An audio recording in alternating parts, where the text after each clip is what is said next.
मैं अपने गुरुजी को प्रणाम करता हूँ और सभी श्रोताओं को नमस्कार। आज हम पढ़ेंगे नुक्ते का प्रयोग और अर्थ में परिवर्तन। शब्द है नुक्ते के साथ जो शब्द देखा जाएगा और नुक्ते के बिना।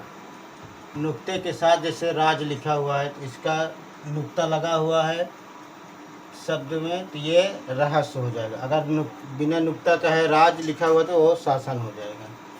जरा में थोड़ा जिसमें नुक्ता लगा हुआ है वो थोड़ा उसका जरा में से एक बुढ़ापा भी होता है जिसमें नुक्ता नहीं लगा हुआ है। नुक्ते के साथ बाग लिखा हुआ तो उसका अर्थ होता है बगीचा, और नुक्ते के बिना लगा हुआ बाग लिखा हुआ तो घोड़े की लगाम हो गई।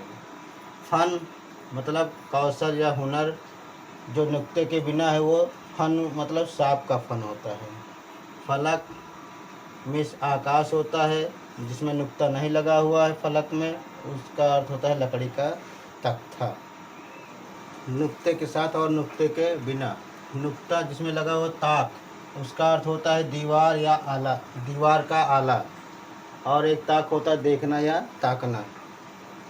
जिसमें नुक्ता लगा हुआ खुदा, उसमें उसका अर्थ होता है भगवान या ईश्वर। जिसमें नुक्ता नहीं लिखा हुआ खुदा लिखा हुआ है वो खुदा हुआ, कोई स्थान खुदा हुआ है।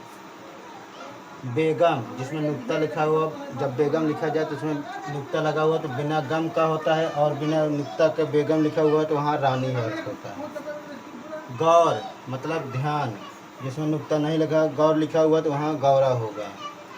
गज जिसमें नुक्ता लिखा हुआ, जिस गज में नुक्ता लगा हुआ तो उसका मतलब होता है एक नाप, और जिसमें नुक्ता नहीं लिखा हुआ गज लिखा हुआ तो उसका अर्थ होता है हाथी। धन्यवाद।